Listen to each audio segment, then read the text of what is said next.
तो आज के जो टॉपिक्स है ना, वो बॉन्ड से रिलेटेड है, क्योंकि अब जैसे जैसे हम आगे बढ़ेंगे तो एडवांस लेवल की तरफ जाएंगे, तो हमें थोड़ा सा इन डेप्थ स्टडी करनी पड़ेगी। तो देखते हैं बॉन्ड्स क्या होते हैं, बॉन्ड्स के बारे में आज हम अच्छे से जानेंगे। तो what are bonds and their types? Bonds are debt instruments which are in which an investor lends money to an entity. ये हमने पहले ही देख लिया था। किसी पर्सन को, कंपनी को अपने लिए पैसा चाहिए होता है, तो पैसा उठाता है कैसे? सामने वाले को एक क्या दे देता है?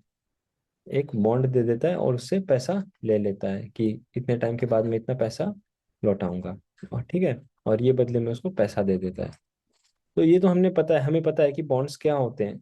फिर there are different different types of bond. Bond भी बहुत अलग अलग तरह के होते हैं। मैंने आपको शुरू में ही बोल दिया था उस टाइम पे कि अभी के लिए आप इतना ही समझ लो, क्योंकि आगे हम डिटेल में उसको पढ़ने जा रहे हैं। तो आज हम उसको डिटेल में पढ़ेंगे। तो होता क्या है कि जैसे गवर्नमेंट होती है ना, वो भी बॉन्ड्स इशू करती है, कॉर्पोरेट भी बॉन्ड इशू करती है। जैसे गवर्नमेंट को भी अपना, जैसे सपोज करो इंफ्रास्ट्रक्चर बनाना है कहीं पे, वो बनाना है, एयरपोर्ट बनाना है, कुछ भी बनाना है ना, रेलवे ट्रैक्स बिछाने हैं, तो वो कहीं ना कहीं से फंड इकट्ठा करेंगी, तो उनको भी चाहिए। कॉर्पोरेट जैसे कोई भी कंपनी है, कंपनी को अपने आगे जैसे 5G के मान लो टावर्स लगाने हैं ना एयरटेल को, तो वो क्या करेगा? और पैसा उठाएगा तो बॉन्ड्स देगा, है ना। म्युनिसिपल जैसे म्युनिसिपैलिटीज हो गई, अर्बन लोकल बॉडीज हो गई, उनको कुछ पैसा उठाना है तो वो क्या करेंगे? वो भी बॉन्ड्स देंगे मार्केट में। तो और मॉर्टगेज बॉन्ड क्या होता है कि जिस बॉन्ड के पीछे किसी एग्जैक्ट वैल्यू, जैसे मान लो कि आप सपोज करो कि कोई एसेट है ना, कि जैसे हम क्या करते हैं, गिरवी रखते हैं कोई भी चीज, अगर हम लोन उठाते हैं तो किसी पर्टिकुलर चीज से लिंक करके अगर आप वो बॉन्ड दोगे सामने वाले को, जैसे मान लो कि किसी की प्रॉपर्टी उसने उस पर गिरवी रख दी कि ये जो बॉन्ड है ना, ये इस प्रॉपर्टी के मैं कनेक्ट करके दे देता हूँ सामने वाले को, तो उस बॉन्ड की वैल्यू क्या होगी? फिर उस प्रॉपर्टी के हिसाब से बढ़ती जाएगी, बढ़ती जाएगी। ठीक है, तो उसको क्या बोलते हैं? मॉर्टगेज बॉन्ड बोलते हैं। कि जैसे हम क्या करते हैं, गवर्नमेंट क्या करती है, उस पे 100 रुपये मान लो बॉन्ड की वैल्यू फिक्स करके उसने दे दी। लेकिन ये मॉर्टगेज बॉन्ड में क्या होता है कि वो किसी एक बैकअप के रूप में उसके पीछे जैसे एसेट है, कि मान लो अगर वो दिवालिया हो गया, जिसको पैसा देना था, है ना, जैसे मान लो जिसने पैसा उठाया था और 10 साल हो गए, और अब जिसने पैसा लगाया था वो गया वापस पैसा मांगने की, भाई मेरा पैसा दो, है ना। तो क्या होगा? तो फिर ये, अगर मॉर्टगेज वाला बॉन्ड है तो वो क्या होगा? जैसे किसी एसेट से लिंक्ड होगा, जैसे कि उसके घर से, तो आप वो क्या कर सकते हो, घर आपको मिल जाएगा। समझ रहे हो आप? Backed by real estate holding, या रियल कोई प्रॉपर्टी या कोई इक्विपमेंट, की भाई उसने मशीन लगा रखी थी 35 लाख की, तो उससे कनेक्टेड ये बॉन्ड था, तो अब वो पैसा दे नहीं पा रहा है, तो ये क्या होगा? फिर आप ये मशीन लेके बेच सकते हो, अपना पैसा निकाल सकते हो। समझ रहे हो आप मॉर्टगेज बॉन्ड क्या होता यस सर। है ना? तो ये तीन चार तरह के मेन मेन बॉन्ड्स होते हैं। अब हम इनके बारे में डिस्कस करेंगे कि ये कैसे मतलब वर्क करते हैं बॉन्ड्स। तो उसके लिए सबसे पहले हमें क्या देखना है कि प्राइमरी मार्केट और सेकेंडरी मार्केट किसको बोला जाता है, कि अक्सर ये वर्ड यूज होंगे कि प्राइमरी मार्केट है कि सेकेंडरी मार्केट है। ठीक है, तो प्राइमरी मार्केट बेसिकली क्या होता है? जहाँ पे वो पहली बार मतलब रिलीज होती है कोई चीज, जो पहली बार, जैसे सपोज करो कि किसी कंपनी ने क्या किया, अपने शेयर बॉन्ड पहली बार जब रिलीज किए, पहली बार जब दिए मार्केट में, उसको बोलते हैं प्राइमरी मार्केट। फिर एक बार वो शेयर बॉन्ड बिक गए, जैसे मान लो कि इस कंपनी ने मिस्टर एक्स को दे दिया पहली पहली बार, ये एक्स क्या करेगा? अब किसी वाई को बेचेगा, ये वाई किसी जेड को बेचेगा, है ना। तो ये क्या है? सेकेंडरी मार्केट हो गया। लेकिन जब पहली बार ये चीज बिक रही थी, उसको हम बोलते हैं प्राइमरी मार्केट। क्लियर है यस सर। ना? तो ये कंसेप्ट आपको पता होगा। अब क्या देखने जा रहे हैं हम कि अबाउट बॉन्ड्स, कि उनकी जो ये जो टर्म्स यूज होंगे जब हम इनके बारे में पढ़ेंगे, तो वो टर्म्स आखिर क्या क्या हैं, है ना। तो मार्केट प्राइस का मतलब होता है कि उस टाइम पे उस बॉन्ड की वैल्यू क्या है ना। जैसे उस टाइम पे उस बॉन्ड की वैल्यू क्या है, बस इतना समझो। मार्केट प्राइस मतलब जैसे अपन आज देख रहे हैं तो आज कितनी वैल्यू है, कल देख रहे हैं कल वैल्यू चेंज हो गई, परसों वैल्यू चेंज हो गई, है ना। तो आज की, कल की, परसों की जो करंट वैल्यू चल रही है उसकी, उसको हम मार्केट प्राइस बोलेंगे। और इंटरेस्ट रेट्स मतलब वही जो गवर्नमेंट फिक्स करती है ना, इंटरेस्ट रेट, की हम इतना इंटरेस्ट रेट देंगे, अगर आप पैसा जमा कराओगे बैंक में हम इतना इंटरेस्ट रेट देंगे, है ना। तो आपको याद होगा हमने देखा था कि अगर इंटरेस्ट रेट बढ़ेंगे तो डिपॉजिट्स क्या होंगे?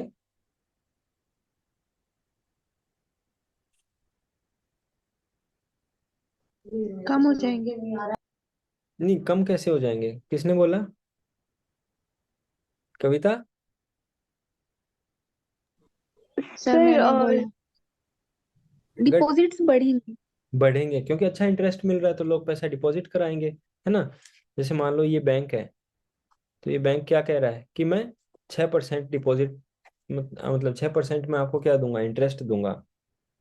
आपको लगेगा ठीक है, सही है, 6% दे रहा है तो अपना पैसा यहाँ पे इन्वेस्ट कर दो, डिपॉजिट बढ़ने लगेगा। लेकिन क्या है कि मार्केट में तंगी आ गई है ना, तो ये इतना इंटरेस्ट रेट नहीं दे पा रहा है। इसने क्या बोला कि मैं सिर्फ अभी आपको 3.5% इंटरेस्ट रेट एफडी का दे पाऊंगा। तो कोई पैसा जमा कराने जाएगा? बोलेंगे नहीं, इस इतने से 3.5 का क्या हम करेंगे, कहीं दूसरी जगह लगाएंगे पैसा, जमीन वमीन खरीदेंगे, उसमें अच्छा मिलेगा हमें, है ना? तो 3.5% में यानी कि क्या हो गया, इंटरेस्ट कम मिल रहा है। तो इंटरेस्ट कम मिल रहा है तो हम क्या पैसा उसमें फिर नहीं लगाएंगे, यानी जो हम बैंक में डिपॉजिट कराने जा रहे हैं, है ना, तो वो हम नहीं कराएंगे, कहीं और लगाएंगे उस पैसे को। समझे? है ना? Yes sir. राइट। तो वो इंटरेस्ट रेट हो गई, मार्केट प्राइस हो गया, ये दोनों चीज क्लियर है। अब फेस वैल्यू क्या होती है कि जब वो बॉन्ड पहली बार बिकता है ना, यानी कि उस बॉन्ड पे एक वैल्यू लिखी हुई होती है, वो उसकी फेस वैल्यू होती है, इतना याद रखो। ठीक है? जैसे मान लो कि मतलब जो बॉन्ड के ऊपर वैल्यू लिख के उसको बेचा था, वो हमेशा उसके ऊपर लिखी रहती है, उसको हम फेस वैल्यू कहते हैं। जैसे मान लो कि 100 रुपए में वो शुरू में उस कंपनी ने निकाला था उसको, है ना, बेचा था, तो वो हमेशा उसके ऊपर ये रेट प्रिंटेड रहती है, वो उसको क्या बोलते हैं, फेस वैल्यू बोलते हैं उसको। अब मार्केट में जाने के बाद तो क्या है, कोई इसको 80 में बेचेगा, कोई इसको 90 में बेचेगा, कोई 120 में बेचेगा, 110 में, वो डेली डेली डेली चेंज होता रहता है। लेकिन जो उसके ऊपर वैल्यू लिख के, जैसे आप समझो ना कि जब कोई अपन नया मोबाइल लेके आते हैं तो उसके डब्बे पे लिखा होता है ना, कि 18,999 इस इतना इसका एमआरपी है। ठीक है? तो अब आपने ये लाए गिफ्ट, ये कि आप ये लेके आए, फिर 1 साल बाद आपने क्या किया, किसी को गिफ्ट में दे दिया कि ले भाई चल थोड़ा सस्ते में मैं तेरे को 10,000 में दे देता हूँ। लेकिन डब्बे पे तो ये प्रिंटेड रेट रहेगी ना।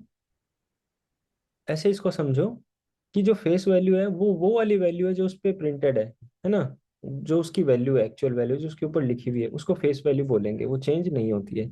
Market price daily daily change होता है। फिर कूपन रेट क्या होता है कि फेस वैल्यू पे कितना परसेंट आपको क्या मिलेगा, इंटरेस्ट मिलेगा। जैसे अपन किसी को लोन देते हैं, कोई भी बैंक है वो अगर लोन देता है किसी को तो उस पे ब्याज वसूलता है ना, वो इंटरेस्ट लेता है। तो यस सर। उसी तरह से अगर कोई आदमी इन्वेस्ट कर रहा है अपना पैसा बॉन्ड के थ्रू, इसका मतलब क्या है, वो एक तरह से लोन ही तो दे रहा है सामने वाले को, है ना? जैसे मान लो ये कंपनी है और ये इन्वेस्टर है, इसने इसको कितने रुपए दिए, 100 रुपए दिए, और इसने इसको क्या दे दिया बदले में, बॉन्ड दे दिया। ठीक? तो अब इस कंपनी ने इस इन्वेस्टर से 100 रुपए का लोन ही तो लिया है ना एक तरह से। तो ये क्या हो जाएगा, ये जो बॉन्ड है, इस बॉन्ड पे वो एक रेट भी रहती है, कूपन रेट जिसको हम बोलते हैं, उतना इंटरेस्ट एनुअली पे करता है ये कंपनी, इन्वेस्टर को इतना इंटरेस्ट पे करता है। तो ये क्या हो गई, ये कूपन रेट तो क्या हो गई, फिक्स हो गई ना। जैसे कि देखो, the coupon rate is the rate of interest that bond page annually, यानी कि फेस वैल्यू पर कितनी रेट से वो इंटरेस्ट पे कर रहा है उसको हम बोलते हैं कूपन रेट। और एक होती है बॉन्ड यील्ड, दो चीजें होती है। कूपन रेट तो किस पे डिपेंड करती है, फेस वैल्यू पे, और फेस वैल्यू क्या रहती है, फिक्स रहती है। और बॉन्ड यील्ड जो है ना वो चेंज होती रहती है, क्यों, क्योंकि ये मार्केट प्राइस पे डिपेंड करती है। कैसे? Yield is the rate of, इसका फॉर्मूला आप देखो, it is the rate of return which the bond generates, यानी फेस वैल्यू पर कितना इंटरेस्ट मिल रहा है डिवाइड बाई मार्केट प्राइस। यानी सर कि face value and market price में डिफरेंस क्या है? मार्केट प्राइस क्या होता है कि मार्केट प्राइस आपका डेली चेंज होता है। जैसे मान लो कि मैं, अच्छा आप स्टॉक मार्केट कभी यूज किया आपने? No sir. नहीं किया? चलो मैं आपको एक एग्जांपल देता हूँ। सपोज करो कि आपने कार खरीदी, है ना, आपने एक कार परचेज की, उस कार की एक एमआरपी होती है ना, कि ये कार 5 लाख की यस सर। है ना। कंटिन्यू करूँ मैं?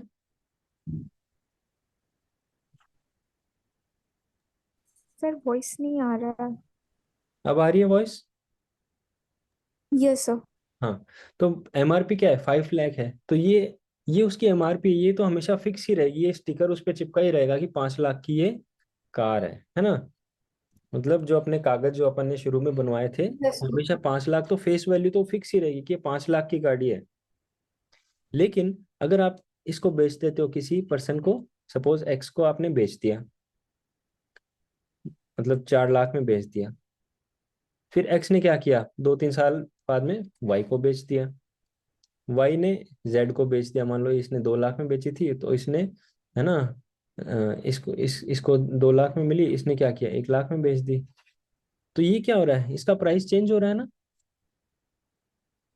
ये इसकी क्या है, करंट वैल्यू है कि हमने खरीदी तो कितने में थी, 5 लाख में। उसका प्रिंटेड प्राइस क्या था, नया नया जब वो आया था, जब लॉन्च हुआ था, तो उसका प्रिंटेड प्राइस क्या था, वो 5 लाख सो है। क्या वो, 5 लाख। है ना, वो क्या चेंज होगा?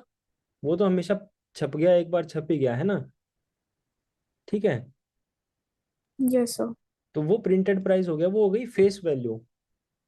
और ये जो है ना, जैसे 4 लाख में बेचा, 2 लाख में बेचा, 1 लाख में बेचा, ये चेंज हो रहा है डेली डेली, है ना। डेली मतलब हर 2-3 साल से, जैसे कार है तो 2-3 साल से चेंज होगी, लेकिन जो स्टॉक और बॉन्ड होते हैं ना, जैसे आप स्टॉक मार्केट में जैसे कुछ एप्स आते हैं, है ना, तो उन एप्स के अंदर आप जाके देखोगे तो डेली किसी, जैसे सपोज एयरटेल का स्टॉक बहुत ऊपर चला गया, है ना, जैसे अडानी का शेयर डाउन चला गया, तो वो क्या हो रहे हैं, डेली डेली चेंज हो रहे हैं, लेकिन उनकी जो फेस वैल्यू है ना, वो फिक्स है। फेस वैल्यू हमेशा फिक्स ही रहती है, क्योंकि वो उसके फेस पे लिखी रहती है। मतलब ऐसे समझ लो कि जैसे वो फिल्म में क्या था, अमिताभ बच्चन के हाथ पे क्या लिख दिया था, मेरा बाप चोर है लिख दिया था ना, बस वो ऐसे ही बस प्रिंट कर दिया हाथ पे। ठीक है, सर वो, समझ गया। है ना, वो ऐसा है। और मार्केट प्राइस चेंज होगा, तो हमें यहाँ क्या देखने को मिल रहा है कि डिनोमिनेटर में मार्केट प्राइस लिखा हुआ है, बॉन्ड यील्ड, है ना। तो बॉन्ड यील्ड क्या, इनवर्सली प्रोपोर्शनल हो गया ना। बॉन्ड यील्ड क्या है, it is the rate of return of that the bond generates, यानी कि इसका फॉर्मूला क्या है, फेस वैल्यू कितने रिटर्न दे रही है plus divided by market price कितना है इसका। मतलब ये इसका फॉर्मूला आप देखोगे तो आपको समझ में आएगा कि बॉन्ड यील्ड का फॉर्मूला कितना है, क्या है, फेस वैल्यू पर कितना इंटरेस्ट मिल रहा है डिवाइडेड बाई मार्केट प्राइस। तो इसका मतलब क्या हो गया कि अगर आप थोड़ा बहुत भी जैसे एनालाइज इसको कर पा रहे होगे, तो ये क्या है, न्यूमरेटर है, ये तो फिक्स ही रहेगा हमेशा, क्योंकि फेस वैल्यू तो फिक्स रहती है, और उसके ऊपर जो इंटरेस्ट मिल रहा है वो भी फिक्स है। क्यों? क्योंकि कूपन रेट भी फिक्स कर रखी है हमने, तो ये ऊपर वाली चीज तो पूरी फिक्स हो गई। अब अगर इस फ्रैक्शन में ये नीचे वाली चीज इंक्रीज हो रही है, तो ये ओवरऑल क्वांटिटी क्या हो जाएगी?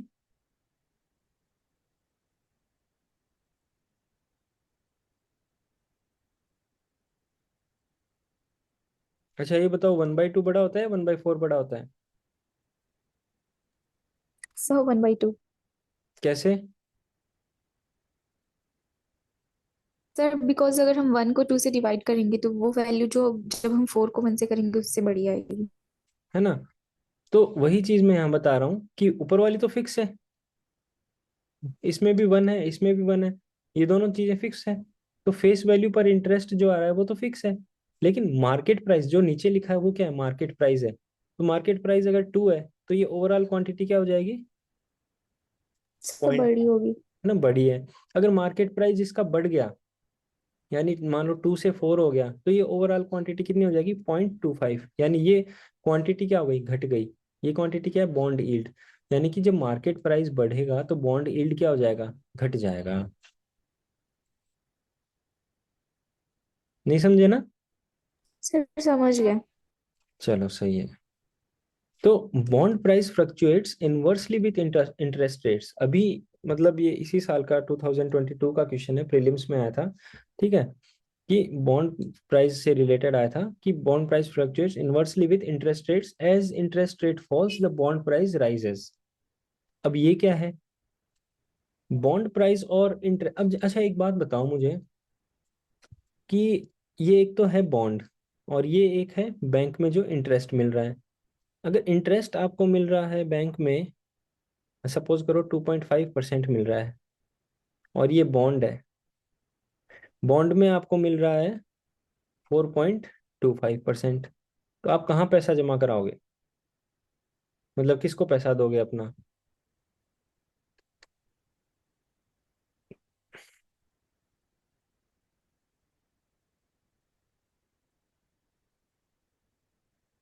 क्या हुआ? पैसा किसी को नहीं देना चाहते? सर जमा तो बैंक में ही कराएंगे ना। क्यों? आप बताओ वैनेसा। सर पता नहीं। देखो, बॉन्ड बॉन्ड में अगर आप पैसा इन्वेस्ट कर रहे हो तो वो आपको 4.25% में दे रहा है ना। और बैंक में अगर आप जमा करा रहे हो तो उस पे जो इंटरेस्ट मिल रहा है वो आपको 2.5% ही मिल रहा है। तो आप किस में जमा कराओगे अपना पैसा, किसको दोगे? सर इंटरेस्ट पे। नहीं, आप बॉन्ड बॉन्ड में लगाओगे ना पैसा, आपको 4.25% का इंटरेस्ट मिल रहा है। चलो इतना छोड़ो, ऐसे ही समझ लो कि अगर आपने बॉन्ड में पैसा लगाया वो आपको क्या करेगा, 10 का 15 करके देगा, ठीक है। और अगर आपने बैंक में जमा कराया एफडी बना के, तो वो आपको क्या देगा, 10 का 12 बना के देगा। तो किस में लगाओगे पैसा? बॉन्ड पे। बॉन्ड में लगाओगे, है ना।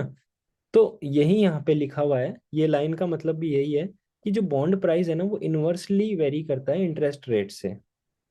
यानी अगर इंटरेस्ट रेट ज्यादा है बैंक की, है ना, ये इंटरेस्ट रेट है ना, हम बैंक की बात करें कि बैंक में जब हम पैसा जमा कराते हैं तो कितना इंटरेस्ट हमें मिलता है, उस रेट की बात हो रही है यहाँ पे। तो अगर इंटरेस्ट रेट ज्यादा है, तो जैसे सपोज करो बैंक की इंटरेस्ट रेट ज्यादा है, यानी कि ये हमें अगर 10 से 16 करके दे रहा है, तो आप क्या बॉन्ड खरीदोगे? No sir. नहीं खरीदोगे, है ना। तो फिर क्या होगा, अगर बॉन्ड नहीं खरीदोगे तो बॉन्ड की वैल्यू कम हो जाएगी। यानी किसी भी चीज की अगर हम डिमांड कम कर देंगे तो उसकी वैल्यू भी क्या हो जाएगी, घट जाएगी। समझ रहे हो आप? Yes sir. लेकिन अगर आपने क्या किया, ये बॉन्ड, ये आपका बैंक जो है इंटरेस्ट रेट क्या दे रहा था, 10, 10 से आपको कितने करके दे रहा था, सिर्फ 12 ही करके आपको दे रहा था। तो आप कहाँ पैसा लगाओगे अपना? बॉन्ड पे। बॉन्ड पे लगाओगे। और ये देखो क्या लिखा है, as interest rate fall, fall हो गई ना, जैसे पहले 10 से 16 पे दे रहा था, अब 10 से 12 ही दे रहा है ये, है ना। तो इंटरेस्ट रेट कम हो गई, जैसे पहले 16 की बात कर रहे थे ना हम, यस सर। पहले 16 दे रहा था अब 12 दे रहा है, यानी इंटरेस्ट रेट फॉल हो गई, तो क्या है, बॉन्ड प्राइस बढ़ गया। क्यों? क्योंकि लोग बॉन्ड खरीदने लग गए, और बॉन्ड खरीदने लग गए तो क्या हो गई, बॉन्ड की प्राइस बढ़ गई। क्यों? अगर ज्यादा किसी चीज की डिमांड हो जाती है तो उसकी प्राइस क्या होती है, बढ़ जाती है। बढ़ जाती है। ये अब कंसेप्ट आपको समझ में आया, यस सर। है ना। और अगर बॉन्ड की प्राइस बढ़ गई, तो देखो मैंने आपको क्या बताया था, अगर बॉन्ड की प्राइस बढ़ गई यानी उसकी मार्केट प्राइस बढ़ गई, तो बॉन्ड यील्ड क्या हो जाएगा, कम हो जाएगा। वेरी गुड, बॉन्ड यील्ड कम हो जाएगा।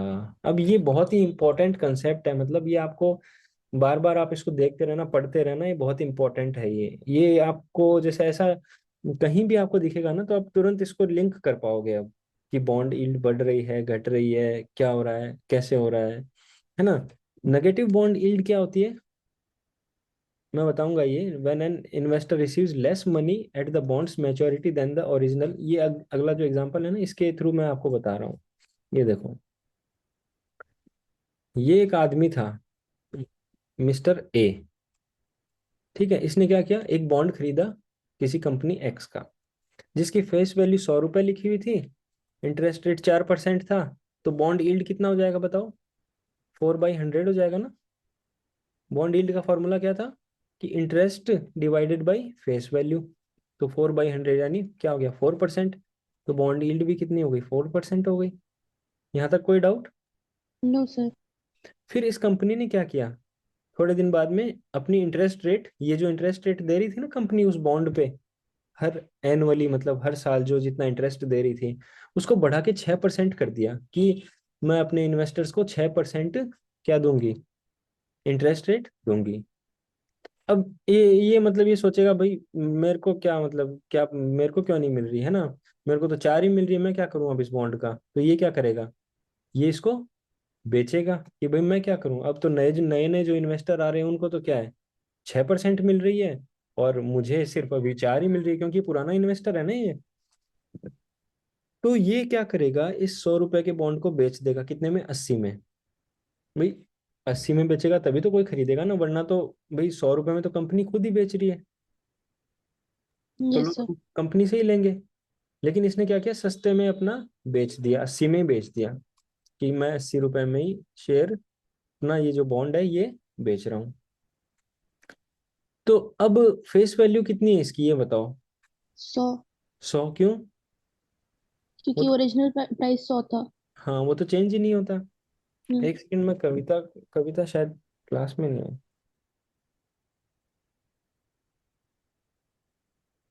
कुछ इश्यू आ रहा है उनके साथ, एक सेकंड है ना।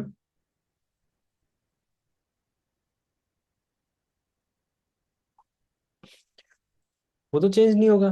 लेकिन अब बॉन्ड का मार्केट प्राइस कितना हो गया बताओ। 80। 80 हो गया। Because of network issue I am unable to join meeting again.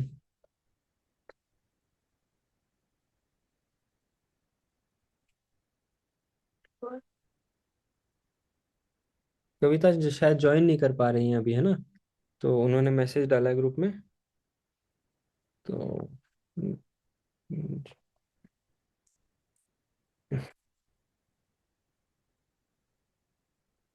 तो बॉन्ड प्राइस क्या हो गया, 80 हो गया, यानी मार्केट उसका प्राइस घट गया तो यील्ड बढ़ जाएगी, हम्म। है ना। और इंटरेस्ट रेट क्या होगी ये बताओ। इंटरेस्ट रेट तो सेम रहेगा ना sir. Exactly interest rate change नहीं होगा, वो फिक्स है ना। और कूपन रेट भी क्या रहेगी, वो भी 4% रहेगी, है ना। हम्म। सिर्फ चेंज हुआ तो क्या हुआ, यील्ड चेंज हो गई। क्यों, क्योंकि प्राइस क्या हो गया था, घट गया था। तो अब जो नया बंदा खरीदेगा मिस्टर बी, उसको यील्ड कितनी मिलेगी, 5% मिलेगी। क्यों, क्योंकि फॉर्मूला क्या था, ये interest divided by market price, तो मार्केट प्राइस यानी कि कम हो गया तो ये ओवरऑल क्वांटिटी बढ़ गई, यानी कि इसको 5% मिलेगा। ये समझ में आया आपको, यस सर। है ना। तो ये है एक एग्जाम्पल जो कि मतलब इसको समझ सकते हो आप इससे, ये हमेशा अब काम आएगा। अब जैसे आपको क्या करना है कि ये दो दो ही फंडे आपको याद रखने हैं। मार्केट प्राइस अगर किसी बॉन्ड का इंक्रीज हो रहा है तो उसकी यील्ड क्या हो जाएगी, डिक्रीज हो जाएगी। और अगर मार्केट में इंटरेस्ट रेट इंक्रीज हो रही है तो बॉन्ड की प्राइस क्या हो जाएगी, वो डिक्रीज हो डिक्रीज जाएगी। रहेगी। इसका रीजन बताओ मैंने साहब। सर अगर डिमांड के ऊपर है ना, अगर इंटरेस्ट का डिमांड ज्यादा होगा तो इंटरेस्ट इंक्रीज होगा, अगर बॉन्ड का डिमांड ज्यादा होगा तो बॉन्ड इंक्रीज होगा।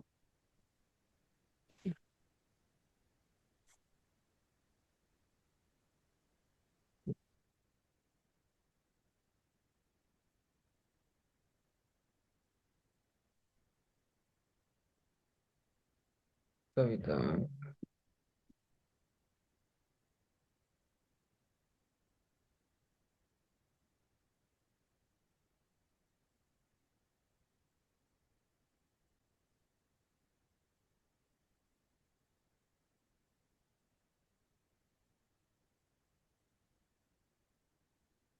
तो यहाँ पर इंटरेस्ट रेट अगर सरकार ने बढ़ा दिए तो लोग क्या करेंगे, इंटरेस्ट बैंक में पैसा जमा कराना शुरू कर देंगे, और बॉन्ड में कोई जाएगा नहीं, तो बॉन्ड में कोई जाएगा नहीं तो उसकी वैल्यू ऑटोमेटिकली घट जाएगी।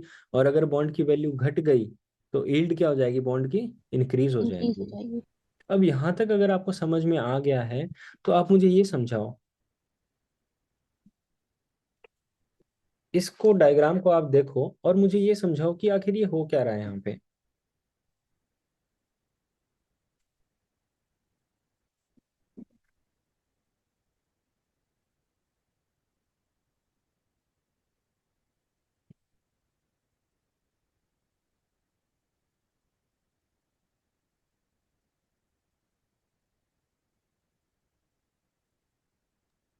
सर मनी सप्लाई बढ़ेगा तो इंटरेस्ट इंक्रीज हो जाएगा ना। एक सेकेंड, ये बॉन्ड यील्ड है ना, ये वैल्यू गलत लिख दिया मैंने शायद, ये यील्ड है यहाँ पे, है ना, बॉन्ड यील्ड कम हो जाएगी। एक सेकेंड, सॉरी सॉरी। हाँ, बॉन्ड इंटरेस्ट रेट्स, हाँ आप क्या बोल रहे थे? सर मनी सप्लाई बढ़ेगा तो इंटरेस्ट भी बढ़ जाएगा ना। मनी सप्लाई बढ़ेगा तो इंटरेस्ट, नहीं देखो, मनी सप्लाई कैसे बढ़ाती है गवर्नमेंट? सीआरआर वगैरह कम करके, है ना। हाँ। सीआरआर कम करती है तो क्या होता है, मनी सप्लाई मार्केट में बढ़ जाता है, और हम्म, मार्केट में बढ़ जाएगा, पैसा बढ़ जाएगा मार्केट में, तो इन्फ्लेशन क्या हो जाएगा, इन्फ्लेशन भी इंक्रीज हो बढ़ जाएगा, जाएगा। है हाँ। ना। तो सीआरआर का मतलब क्या होता है, सॉरी, सीआरआर कम या ज्यादा करने से आप मनी सप्लाई कंट्रोल करते हो, ठीक है। हम्म। और इंटरेस्ट रेट जो होता है ना, इंटरेस्ट रेट आप कैसे करते हो, इंटरेस्ट रेट आप ऐसे बढ़ाते हो कि जैसे एफडी पे कितना ब्याज मिल रहा है, तो सपोज करो 6.5 कर दिया, है ना, या फिर आपने 4.5 कर दिया, ऐसे। तो ये लिंक है, मतलब उसका मनी सप्लाई ये इसलिए कर रहे हैं ताकि लोग उसको यूज करें, उससे बॉन्ड खरीदें, है ना।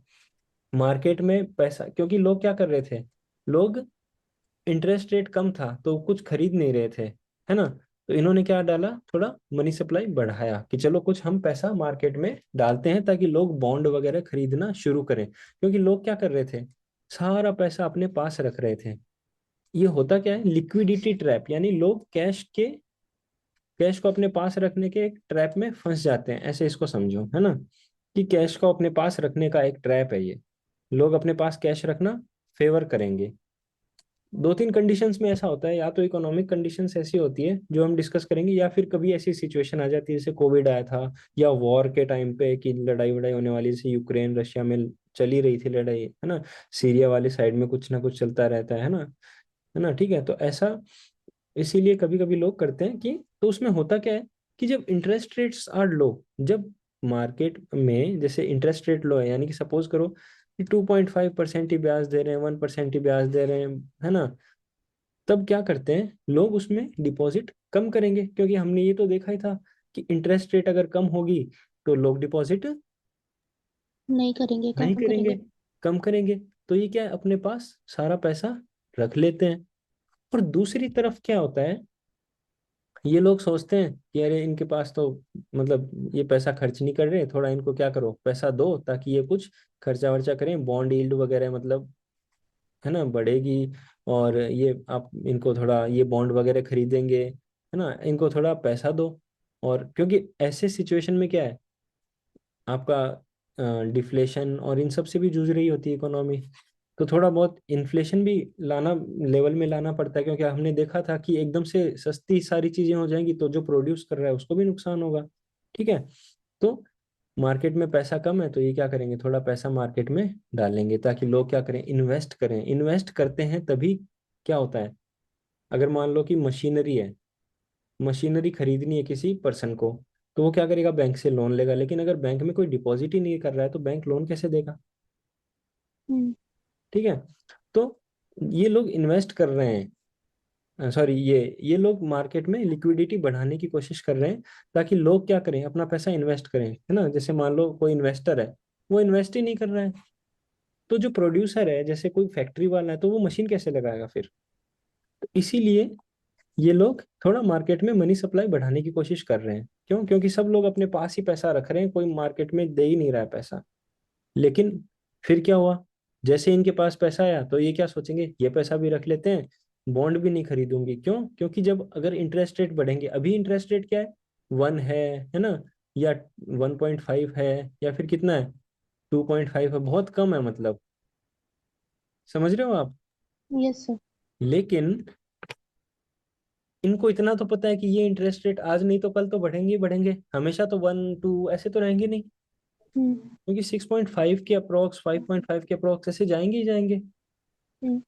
हम तो ये क्या सोच रहे हैं कि ये जो एक्स्ट्रा पैसा सरकार दे रही है ये भी अपने पास रख लो, क्योंकि इंटरेस्ट रेट आज नहीं तो कल बढ़ेंगे ही बढ़ेंगे, और जब इंटरेस्ट रेट बढ़ जाते हैं तो बॉन्ड की प्राइस क्या हो जाती है, कम हो जाती है। कम हो जाती है, ठीक है। तो इनको फिर ये बॉन्ड भी इसीलिए नहीं लेंगे क्योंकि फिर बॉन्ड की प्राइस कम हो जाएगी। मान लो अभी बॉन्ड लेके बैठ जाएंगे तो फिर बॉन्ड की भी प्राइस कम हो जाएगी। ठीक है, तो ये इधर से यस भी सर। गए उधर से भी गए। हम्म। ठीक है, तो ये इनको डर सताता रहता है। तो ये क्या है, फिर ये आरबीआई और ये गवर्नमेंट क्या सोचेंगे, ये पैसा भी इन लोगों ने रख लिया, पॉलिसी का भी कोई फायदा नहीं हुआ, यानी लोग पैसा रखते जाते हैं और इकोनॉमी गिरती जाती है, गिरती जाती है, गिरती जाती है। इसको कहते हैं लिक्विडिटी ट्रैप। अब समझ में आया आपको? Yes sir. मतलब किसी तरह का कोई भी डाउट? नहीं। एक बार आप और इसी देख लो इसको। हाँ। इसी पैसे को निकालने के लिए डिमोनेटाइजेशन किया था ना।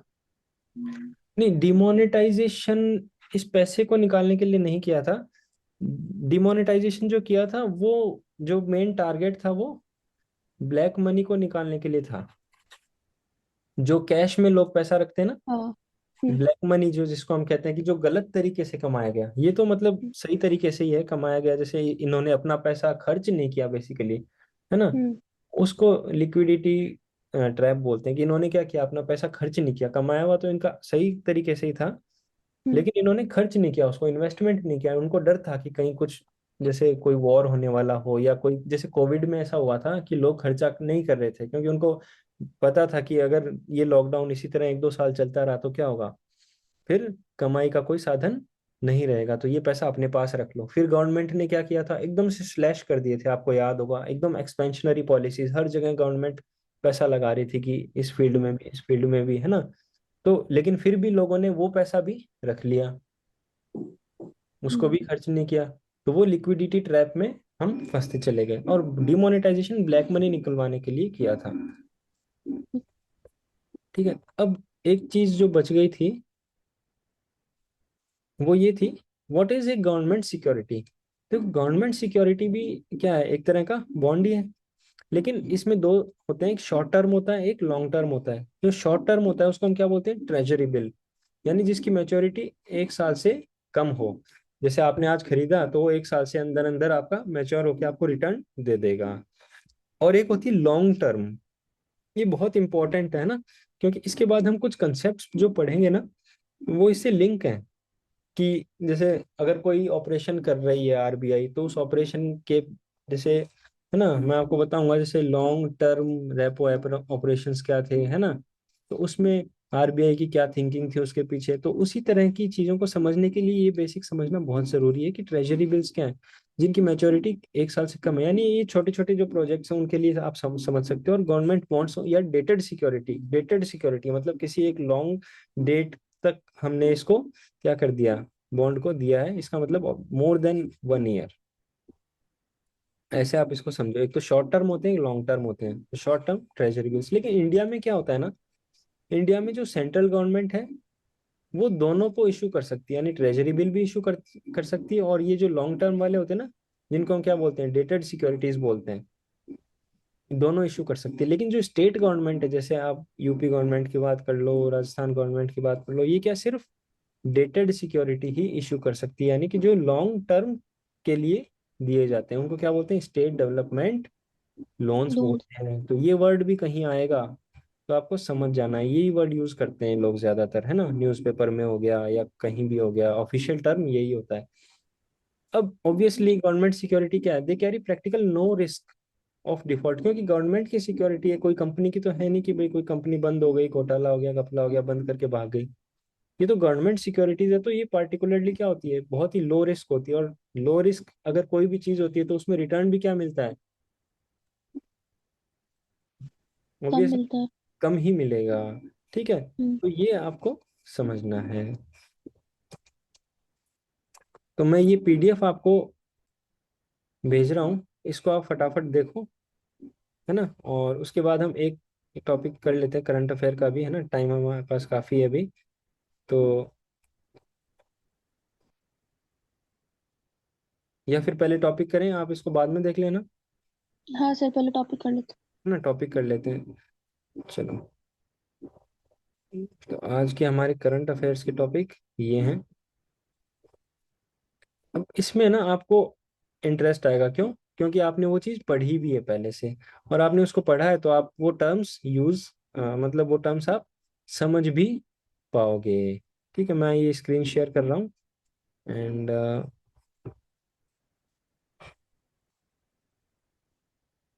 ये देखो,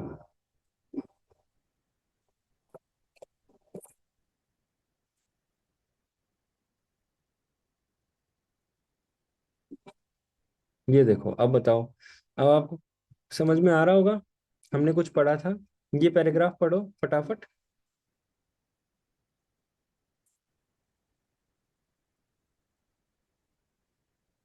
हमने रिटेल इन्फ्लेशन पढ़ा था, होलसेल प्राइस इन्फ्लेशन पढ़ा था, होलसेल प्राइस इंडेक्स पढ़ा था, आपको याद होगा, डब्ल्यूपीआई सीपीआई, है ना। Yes sir. तो वही ये कह रहा है कि क्या है, India's retail inflation shot back up to 6.5% in January after a 2 month streak below 6% mark। यानी 6% से कम चल रहा था पिछले 2 महीने से, लेकिन अचानक से रिटेल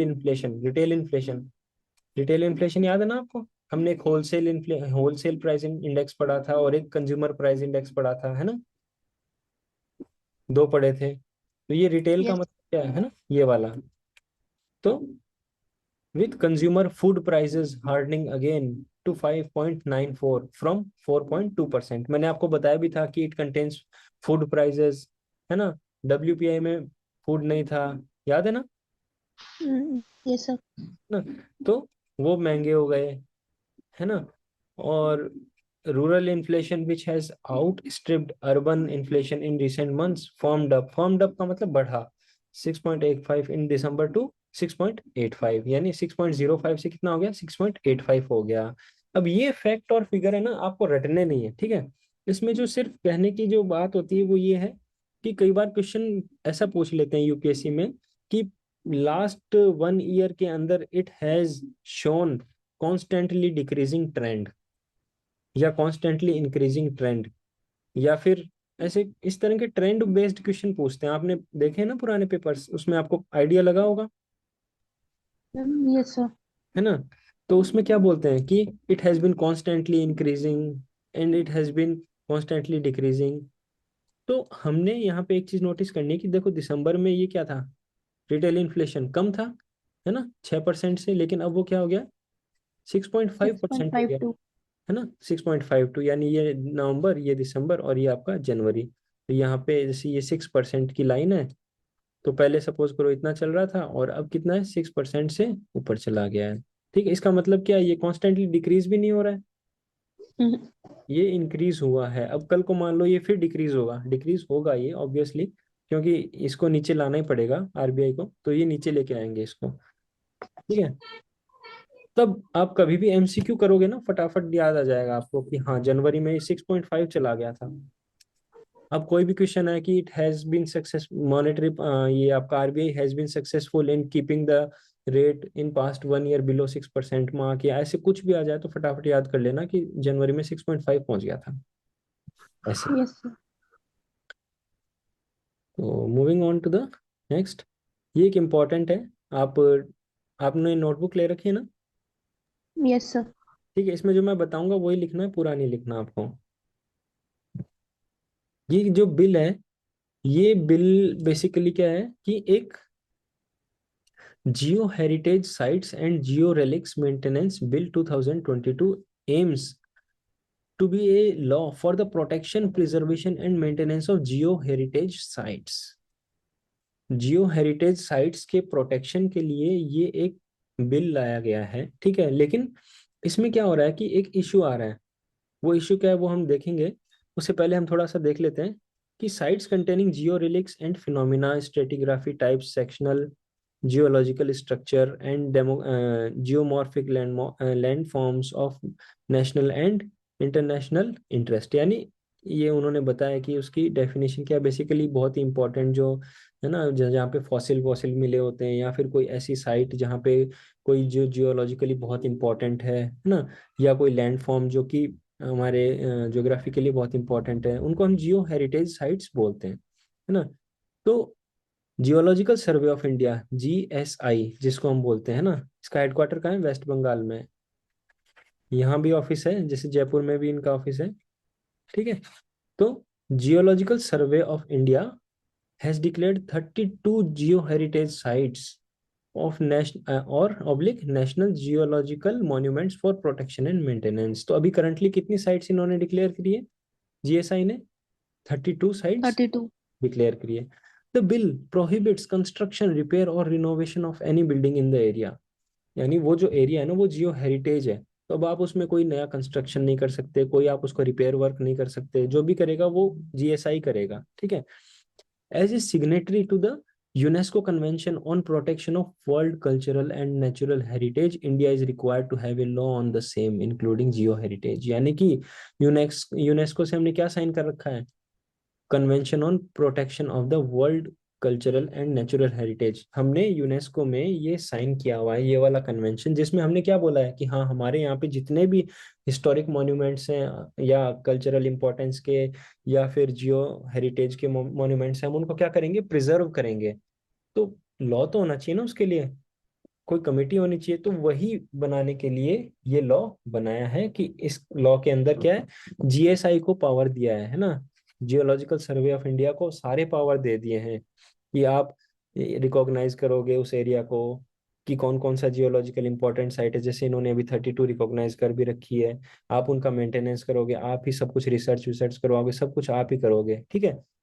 तो अब जो अदर इंस्टीट्यूट्स हैं, रिसर्च इंस्टीट्यूट्स, उनको एक प्रॉब्लम ये हो रही है कि वो ये कह रहे हैं कि भाई आप सारा पावर जीएसआई को मत दो, है ना, थोड़ा थोड़ा सब में आप बांट दो, कि जैसे रिसर्च वाली ये इंस्टीट्यूट करेगी, ये लैंडफॉर्म आइडेंटिफाई करने का काम ये करेगी। उससे क्या है कि पावर एक हाथ में नहीं रहेगा और जिस जिसको जरूरत होगी वो उसके अकॉर्डिंग अपना यूज करेगा, है ना। आप ये चीज समझ रहे हो, यस सर। ठीक है। तो अब यहाँ पे हमने इस लॉ, आप लॉ का नाम नोट कर लो, क्या है, द ड्राफ्ट, ये वाला bill, Jio heritage sites and geo relics, ये बिल है। और इसमें एंटायरली पावर किसको दे दिए, जीएसआई को। और जीएसआई किसके अंडर आता है, मिनिस्ट्री ऑफ माइंस के अंडर आता है। बस इतना आप नोट कर लो। और हाँ, 32 साइट्स डिक्लेयर हो गई है जियो हेरिटेज साइट्स।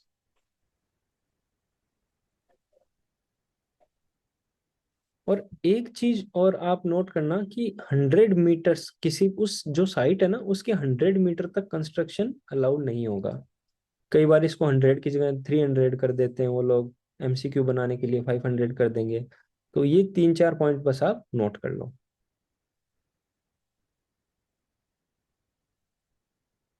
हो गया नोट,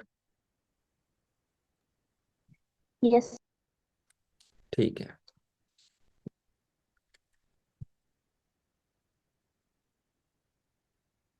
ये थोड़ा बड़ा टॉपिक है, तो हम उससे पहले ये कर लेते हैं। Not a pipe dream. Functional tap water is a basic necessity that must be provided to all households. ठीक है। अब बेसिकली क्या है कि जो अपने हाउस होल्ड्स हैं, रूरल हाउस होल्ड्स में फंक्शनल टैप वाटर, यानी टैप वाटर जैसे जो सप्लाई वाला पानी आता है ना, वो रूरल रूरल एरियाज में तो मान लो होता ही नहीं, बहुत ही कम होता है, ठीक है, बहुत ही ज्यादा कम होता है। तो उसी रूरल एरियाज में वाटर सप्लाई को सेट करने के लिए एक मिशन लॉन्च किया था, जल जीवन मिशन, जिसमें टारगेट क्या रखा था, 2024 में जितने भी रूरल हाउस होल्ड्स हैं कंट्री में, उन पे हम क्या कर देंगे, टैप वाटर की सप्लाई कर देंगे। ये एक मिशन था, ठीक है। तो अब इस देखो, ये पैराग्राफ पढ़ने में तो कोई दिक्कत नहीं है ना, आप इसको इजीली पढ़ोगे समझ जाओगे। अब मैं इसको आपको ये बता रहा हूँ कि इसका हम यूज करते कैसे हैं, है ना। किसी भी जो हमारे पास कोई एसेट होता है तो हम उसका यूज करें कैसे, वो सबसे इंपॉर्टेंट होता है।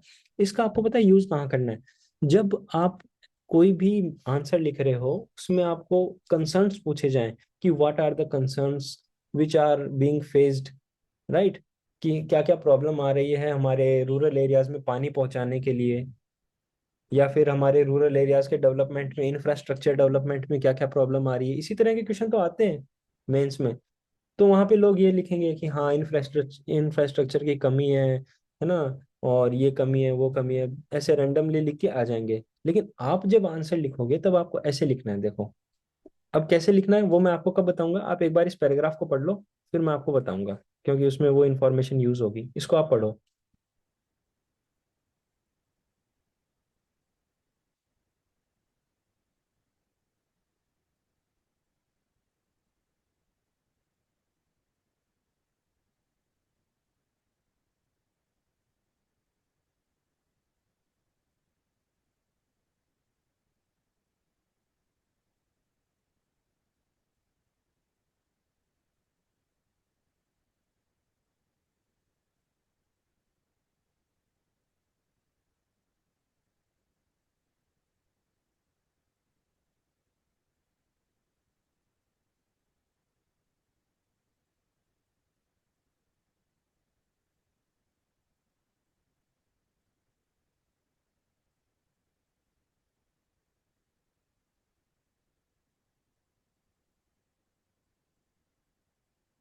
हो गया।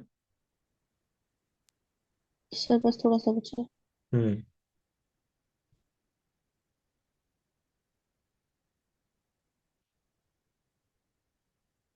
Yes sir. हम्म। तो हम क्या बात कर रहे थे कि हम क्या लिखेंगे उस टाइम पे, जहां बाकी लोग ये लिख रहे होंगे इंफ्रास्ट्रक्चर नहीं है, ये नहीं है, वो नहीं है, हम वहां क्या लिखेंगे कि हेडिंग लगाएंगे पहले, इंफ्रास्ट्रक्चरल इश्यूज में जो इन इश्यूज आ रहे हैं उसमें क्या लिखेंगे कि प्रोजेक्ट्स नॉट कंप्लीटेड, ऐसे लिखेंगे, है ना। ये तो हमने बेसिक चीज लिख दी, लेकिन अब क्या लिखेंगे, out of 19 crore house holds only कितना, 57% आर कवर्ड।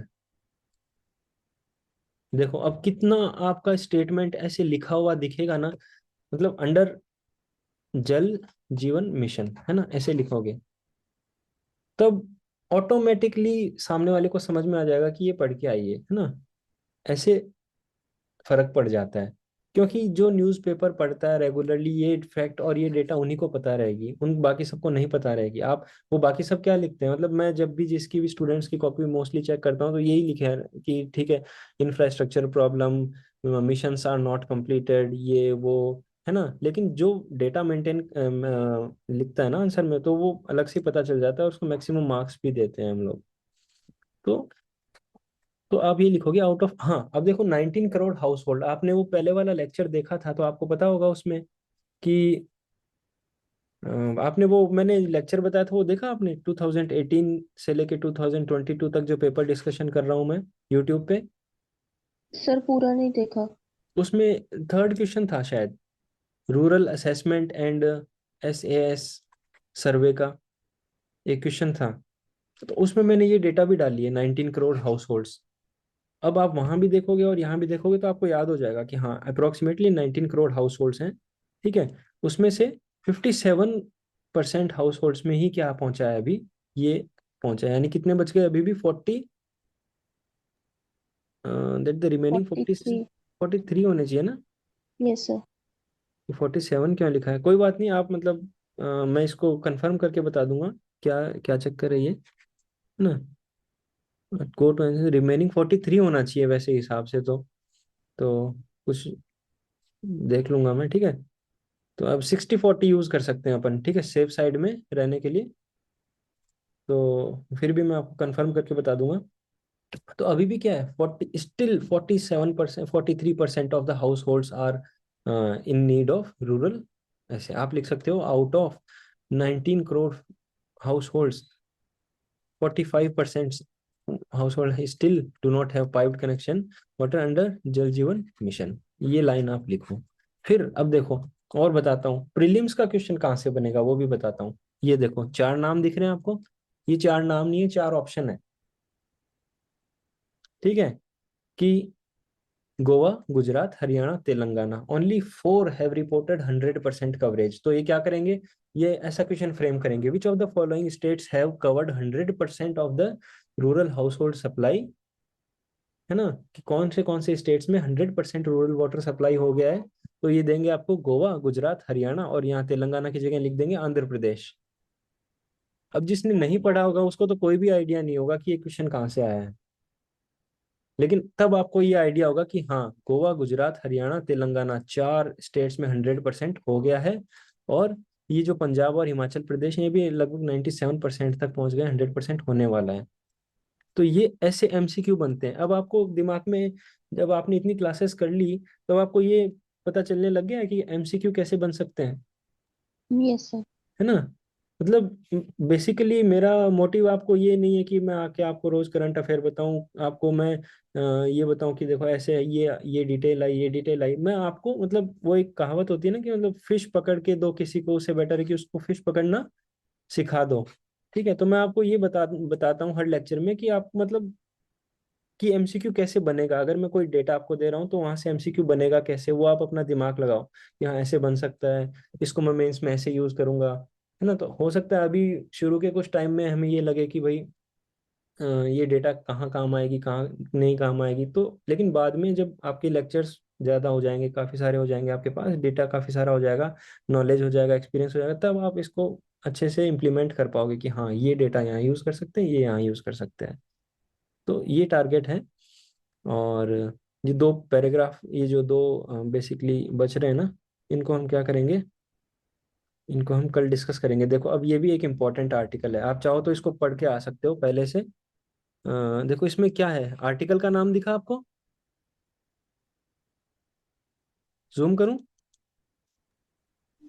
Yes sir. एक सेकेंड। सर दिख गया। दिख गया ना? हम्म। आर्टिकल देखते ही हमें क्या होना है, अलर्ट होना अलर्ट। है ना?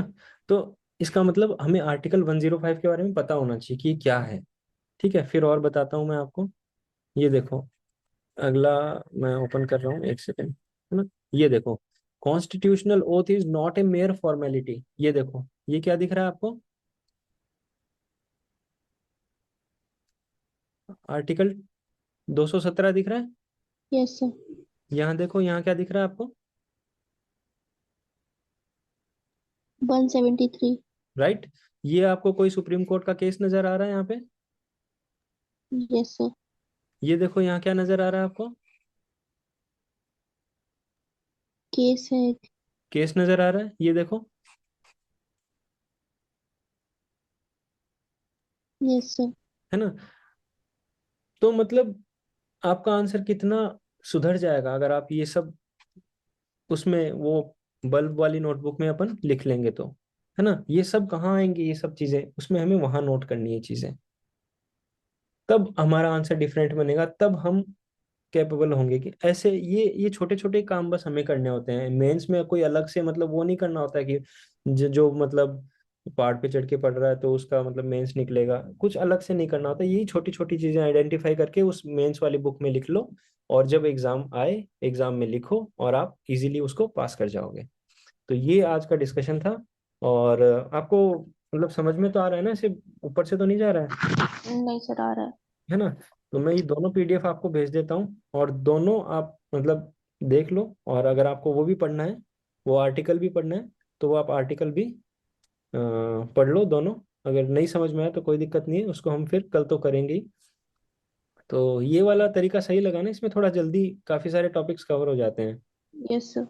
ठीक है, तो ऐसे कर लेंगे हम। और चलो फिर मिलते हैं फिर कल। कल भी आपकी क्लास रहेगी, और कल आंसर राइटिंग प्रैक्टिस करेंगे। तो जो पहले हमने वो पढ़ा था ना, जो टॉपिक हमने पढ़ा था आपका ये, अ, कौन सा टॉपिक था वो आपको याद है? सर वो रिलीजन वाला। तो उस पे हम आंसर राइटिंग कर लेंगे। ठीक है, तो कल आशीष भी, आशीष और कविता को भी मैं इन्फॉर्म कर देता हूँ, तो वो भी आ जाएंगे। तो will meet tomorrow. Okay, bye. ठीक। Thank you sir. Thank you.